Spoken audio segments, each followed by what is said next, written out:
Hey everybody, Hunter, Fisher, Trapper, Trader, Guide, Scout, and Interpreter, and Country Cook Steve Hall here in Nashville, Tennessee, along with pretty Miss Sheila. Hi, Sheila. Hi. Today we're going to do a recipe. It's a crab casserole. If you're having a seafood night, man, this is fantastic. In fact, just whip up some extra crab legs, take the meat out, or cheat like I always do in all my recipes. I went to the store and I bought a can of this premium canned crab meat, and it is absolutely delicious. Here's a big bowl of it right here. I ate some. It's just really sweet and really good. But come on over here. I'll show you how simple this recipe is. Well, all right, let's get started. Turn our pan up a little hotter here. We're going to start out with 1/3 of a stick of butter in here. And to help us with the flash point, which means I don't want the butter to burn, so to speak, I got this on medium-high heat. We're going to put in about 1 tablespoon of olive oil. And as soon as I get enough of this melted, so I got something to throw it in, like that right there, I'm going to incorporate about 1 tablespoon of minced garlic.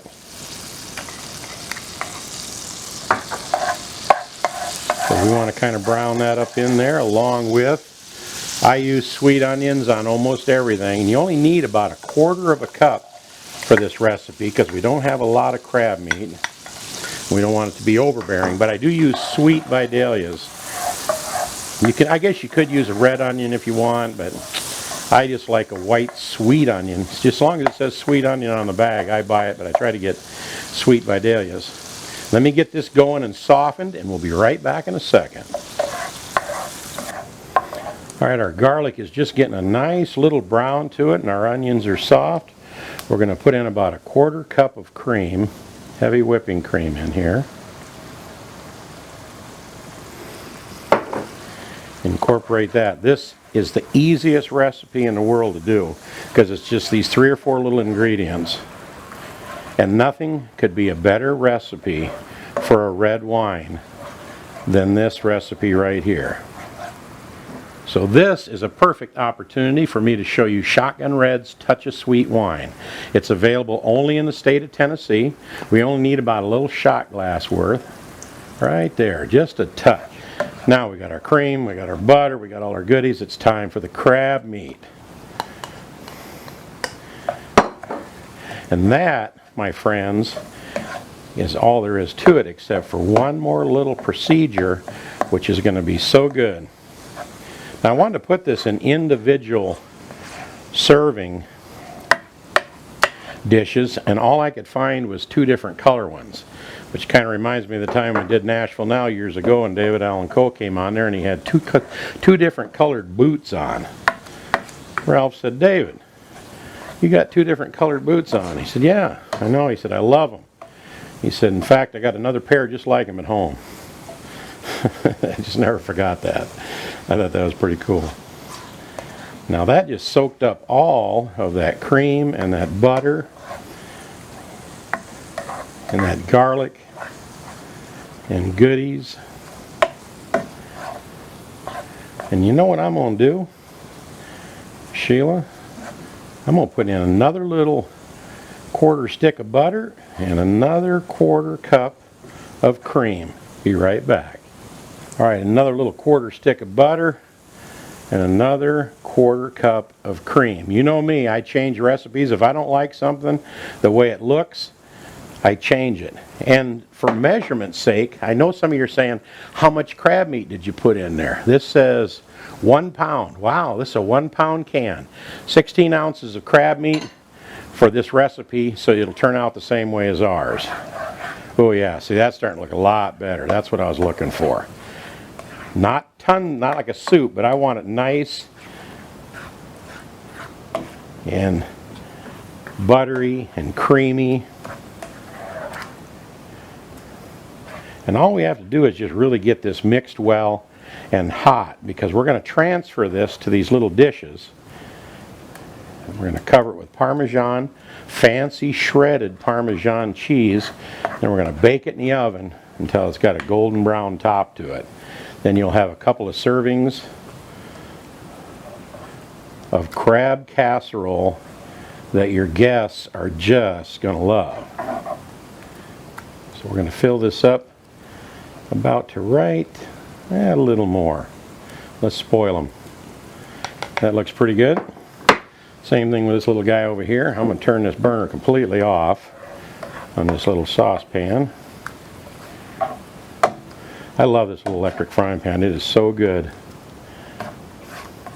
Look at that, Sheila. That turned out just perfect for 2 of these. Maybe it'll be just me and you for dinner tonight then.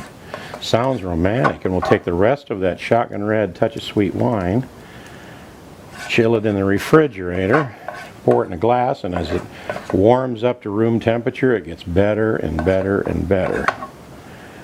Let me move this out of the way so I can show you how good this looks. All right, Sheila's over here singing Table for Two, so I think this wine's going to come in handy. And she says grind up some Ritz crackers and put on top, then put the cheese on. She might have something. That's an Alabama thing. We got another casserole dish that is so good. Now this is fancy shredded Parmesan cheese, and this is time for the oven. I think we're going to put it in there at about, maybe we'll go 400 degrees until it melts just right. Yeah, so let's go 400. We'll be right back and show you what these look like. Like I say at the very beginning of every one of these recipes, this is Steve Hall, Hunter Fisher, Trapper Trader, Guide, Scout, and Interpreter, and Country Cook. Heavy on the country cook because I figure things out as I'm going along. I got in the kitchen, I thought 350, 375, then I thought, duh. When you want to brown the cheese on a pizza, you put it at 4 1/4 for like 20 minutes. 425 degrees, 20 minutes, perfect. Need I say more? There's something ain't right there because I know what it is. The red one was on the right side and the white one was on the left side. Am I right, Sheila? Right. Something like that. Now this is probably too hot to eat. It's only been sitting here for about 3 to 5 minutes, but I wanted to show you the texture of this. Man, oh man, that cheese on top, crab meat underneath, butter, gooey, delicious. You could probably find smaller dishes and make about 4 so everybody could have a little individual serving. This is almost a meal, you know what I'm saying? So I couldn't be happier with this. I think this turned out great. I can't wait for this to cool so we can really dive into it and give it a good test. Man, I wouldn't steer you wrong. I had to blow on that spoon, cool it off, and take a test. It is absolutely delicious. You know me. If I like something, I like it. If I don't, I don't. I tweak it. This is really good, just the way it is.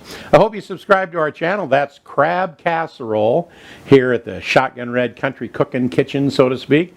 Little Shotgun Red's face is going to pop up right here in just a second. If you click on it, you can subscribe to our channel.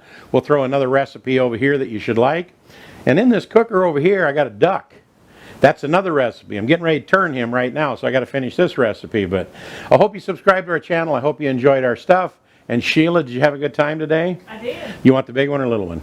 The little one. I knew you'd say that. You're only saying that because you know I want this one over here. So. Oh, yeah, me too. Shotgun Red. There you go. We'll see you next time right here on Cooking with Shotgun Red. Thanks a lot from me and Sheila. Bye-bye. Wait, don't turn it off. Is it still going?